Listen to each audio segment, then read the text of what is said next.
حملہ ہوا. یہ جو JIT رپورٹ ہے، یہ ابھی تک جو فائنڈنگز اس کے اندر آئی ہیں وہ میں آپ کے سامنے لانا چاہتا ہوں. لیکن میں اس سے پہلے یہ قاتلانہ حملہ کیوں ہوا، اس کے پیچھے کیا تھا، تو میں پہلے تو آپ کے سامنے وہ پورا جو ایک ٹریل ہے یہاں پہنچنے کے لیے کہ کیا کیا راستے میں ایونٹس ہوئے جس کی وجہ سے ہم وہاں پہنچے وزیر آباد پہ، اور اس کے بعد کیا ہوا، اور اس کے بعد میرے چند سوال ہیں، اور مجھے ان کے جواب پتہ ہے، لیکن میں قوم کے سامنے وہ سوال رکھوں گا جب میں یہ آپ کو ہر مرحلے سے لے کے جاؤں. سب سے پہلے کیا ہوا، رجیم چینج ہوئی، رجیم چینج کی پوری سازش ہوئی.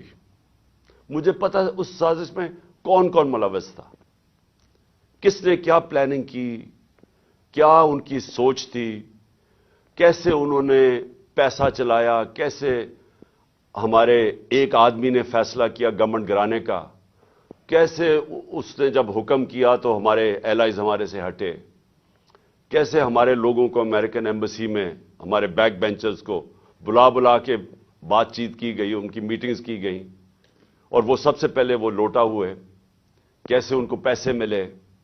یہ سارا اب عوام سب سمجھ گئی ہے کہ یہ ہوا کیا تھا. گورنمنٹ گرا دی، 9 اپریل کو گورنمنٹ گر گئی.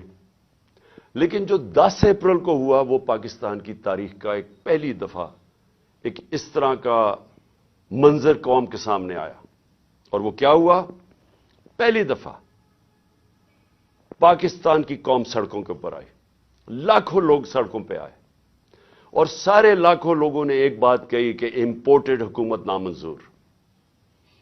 یہ کبھی بھی جو پلان کر رہے تھے، جو رجیم چینج کے پیچھے جو ماسٹر مائنڈ تھا، جنہوں نے ساری پلاننگ کی، یہ کوئی بھی نہیں یہ سمجھ رہا تھا کہ پاکستان میں یہ ہوگا، کیونکہ کبھی پہلے ہی نہیں ہوا تھا. گورنمنٹس گرائی جاتی تھی، مٹھائیاں بانٹی جاتی تھی. تو پہلی دفعہ ایک باشعور، ایک جاگی ہوئی، ایک بیدار قوم سڑکوں پہ نکلی، اور ان کو سمجھ آ گئی کہ یہ کیا ساری گیم ہوئی تھی، اور ہمارے اوپر اس ملک کے نامور ڈاکوؤں کو، جرائم پیشہ لوگوں کو مسلط کر دیا گیا. تو قوم کھڑی ہو گئی ان کے خلاف. قوم نے یہ واضح ایک پیغام دیا وہ سہولت کاروں کو، رجیم چینج کے جو لوگ تھے، جو غدار تھے، یہ ملک کے میں کہتا ہوں غدار تھے، جو میر جعفر تھے. قوم نے ان کو پیغام پہنچا دی کہ ہمارے لیے یہ ہمیں بھیڑ بکریوں کی طرح نہ رکھو، ہم اس چیز کو قبول نہیں کرتے، ہم انسان ہیں، ہم وہ لوگ ہیں جن میں اب شعور آ چکا ہے. اور پھر سوشل میڈیا کا زمانہ ہے، آپ کسی کی آواز ہی نہیں بند کر سکتے. جس کے پاس موبائل فون ہے اس کے پاس آواز آ گئی تھی. تو اس کے بعد یہ سوچا گیا جنہوں نے یہ رجیم چینج کی کہ جی اب یہ تھوڑی دیر کے لیے چلے گا، پھر یہ ایک غبارے سے، بلون سے ہوا نکل جائے گی. یہ ساری چیزیں ہم نے سنی. پوری گورنمنٹ نے پھر تیاری کی، اور جو ہمارے اوپر ظلم ہوئے، ایک بجائے یہ کہ غلطی کر دی آپ نے، عقل یہ کہتی ہے کہ اگر غلطی ہوگی تو اس سے پیچھے ہٹ جاؤ، ریورس کر دو، الیکشن کروا دو. جو آسان طریقہ تو یہ تھا، میں نے تو الیکشن اناؤنس کر دیے تھے، لیکن پورا زور لگا کے وہ الیکشن مسترد کیے گئے. اور اس کے بعد پھر یہ ان کو جب مسلط کیا گیا، تو جب قوم بار بار پیغام دینا شروع ہوئی کہ ہم آپ کے ساتھ نہیں ہیں، ہم اس کو قبول نہیں کرتے، الیکشنز ہوئے، بائی الیکشنز ہوئے، اس کے رزلٹ سامنے آ گئے. کبھی بھی نہیں ہوا کہ اسٹیبلشمنٹ ایک ساری پارٹیز کے ساتھ مل کے کھڑی ہوں ایک پیج پہ، اور ایک جو حکومت سے باہر پارٹی ہو وہ 75% الیکشن جیت جائے. قوم نے پیغام دے دیا، لیکن بجائے اس کے کہ قوم کیا کہہ رہی ہے اس کی آواز سننے کے لیے، ایک طاقت کا استعمال کیا گیا، ہمارے اوپر تشدد کیا گیا، کیسز بنائے گئے. پتہ نہیں میرے اوپر کتنے 50-60 کیسز ہیں، مجھے تو یہ بھی نہیں یاد اب کتنے کیسز ہیں. مجھے دہشت گردی کا کیس بنایا گیا، پکڑنے آئے مجھے پولیس والے، اور اس کے بعد ہر قسم کے کیسز ہیں ڈسکوالیفائی کرنے کے لیے، کسی طرح راستے سے ہٹاؤ۔ جب پتہ چل گیا کہ عوام ادھر کھڑی ہے تو پھر بھی بجائے عوام کے ساتھ کھڑے ہونے کے، چوروں کے ساتھ کھڑے ہو کے کوشش کی گئی کہ کسی نہ کسی طرح اس کو راستے سے ہٹایا جائے، اور ہم نے ہر بات دیکھا استعمال کرتے ہوئے۔ 25 مئی کو جس طرح کا ظلم کیا گیا، کبھی ایسے نہیں ہوا کہ ایک پرامن احتجاج جو ہمارا تھا لانگ مارچ، کتنی ہمارے خلاف 3 لانگ مارچز ہوئی، کوئی کسی کا راستہ نہیں روکا۔ یہاں 2 دن پہلے پولیس گھروں میں گھس کے چادر اور چار دیواری کو مسترد کر کے اس ملک کے جو ہمارا ایک اسلامی کلچر ہے، ہم خواتین کی گھر کی رسپیکٹ ہے اس ملک پہ، کہ ہم اس طرح فیملیز کے گھروں میں نہیں رات کے 3 بجے دوبارے چھلانگ کے پولیس گھس جائے۔ وہ گھسی، ان کو پکڑا، لوگوں کو لے کے گئے، 11 سال کے بچے کو پولیس اسٹیشن لے کے، کیونکہ باپ نہیں تھا، اس کو پولیس اسٹیشن لے گئے۔ ایک ہماری 70 سالہ خاتون ایم پی تھیں، ان کو رات گھسیٹ کے پولیس اسٹیشن لے گئے۔ ایسا کبھی نہیں ہوا۔ پھر 25 میں آیا، پھر جو شیلنگ کی اور تشدد کیا، سارا ایک ابھی تک مجھے نہیں سمجھ آئی کہ یہ کس طرح کا مائنڈ تھا، یہ کیسا ذہن تھا، کہ بجائے پھر سے عوام کی آواز سننے کے لیے کہ عوام بتا رہی ہے آپ نے غلطی کر دی ہے، نہیں، ان کو ہم بھیڑ بکریوں کی طرح ڈنڈے مار کے ٹھیک کریں گے، یہ مائنڈ سیٹ تھا۔ اور پھر جب دوسرا بائی الیکشن آیا، ساری پارٹیز ایک طرف، اسٹیبلشمنٹ ایک طرف، اس کے باوجود جب 75% الیکشن، 7 یا 8 الیکشنز ہم جیت گیا 11 میں سے، اس کے بعد پھر یہ پلان بنایا گیا۔ پہلے بھی ایک پلان بنا تھا مجھے مارنے کا۔ میں نے کہا کہ میں نے 4 لوگوں کے نام میں نے دے کے، اور میں نے باہر ایک ویڈیو بنا کے ملک سے باہر بھجوا دی کہ اگر مجھے کچھ ہوتا ہے تو وہ ویڈیو آ جائے گی۔ اب دوسرا پلان بنا گیا، یہ پلان بی تھا، اور پلان بی اب ان کو پتا تھا کہ اگر مجھے اسی طرح قتل کرتے ہیں تو ان کے اوپر آ جائے گی، تو انہوں نے ایک اور پلان لے کے آئے، اور پلان کہ جی سلمان تاثیر ٹائپ قتل ہو، دینی انتہا پسند جلال اور جوش میں آ کے اس نے عمران خان کو قتل کر دیا، یہ پلان بنا۔ اب میں آپ کو اس کا پلان بتاتا ہوں کہ مجھے کب پتا چلا، لیکن یہ شروع کدھر سے ہوا، کیونکہ یہ جے آئی ٹی کی جو رپورٹ ہے اس کے اندر کافی چیزیں آئی ہیں جو میں بعد میں آپ کو بتاؤں گا، کہ اگر کسی کو کوئی شک ہے کہ یہ باقاعدہ ایک پلان بن کے مجھے قتل کرنے کی اسکیم بنی تھی، وہ جو میں آپ کو چیزیں بتاؤں گا آپ کے سب کے شک دور ہو جائیں گے، کہ آپ کو واضح ہو جائے گا کہ کتنی بڑی یہ پلان کر کے سازش کی گئی تھی، اور کوشش یہ بتانا تھا کہ یہ دینی انتہا پسند نے کیا۔ اب میں آپ کو ذرا بتاؤں کہ یہ سیکوینس آف ایونٹس کیا ہوا ہے۔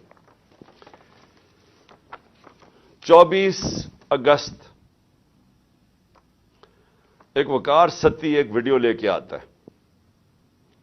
ویڈیو کدھر بنتی ہے یہ میرا بہت بڑا سوال ہے، یہ کون بناتا ہے یہ ویڈیو، اور جیسے بھی اس کے پیچھے جائیں گے آپ کو پتا چل جائے گا، اور مجھے پتا ہے وہ کون تھے، کہ کس نے یہ ویڈیو بنائی۔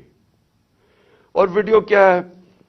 عمران خان نے توہین رسالت کر دی، توہین مذہب کر دیا، اور اس کے بعد جناب وہ ویڈیو آگے نکلتی ہے۔ جاوید لطیف پریس کانفرنس کرتا ہے 14 تاریخ کو، 14 سپٹمبر کو، اور وہ یہ کہتا ہے کہ جناب عمران خان نے بڑا ظلم کر دیا دین کے خلاف، بڑا یہ اس نے لوگوں کے اندر وہ کیا ہے کہ اس نے دین کی کیونکہ کیا ہے تو لوگوں میں اب بڑا غصہ ہے اس کے خلاف۔ پھر مریم نواز، بڑا اس کو دین کی پرواہ ہے، وہ بہت تکلیف لیتی ہے کہ کوئی دین کے خلاف بات نہ کر دے، تو مریم نواز کو بھی جوش آ جاتا ہے، اور وہ 15 سپٹمبر کو وہ بھی پریس کانفرنس کر دیتی ہے۔ اس سے پہلے میں بھول جاؤں کہ ایک ملک کا ایک بہت بڑا دینی آدمی رانا ثناء اللہ، اس کو بھی جوش آتا ہے، وہ 14 تاریخ کو ایک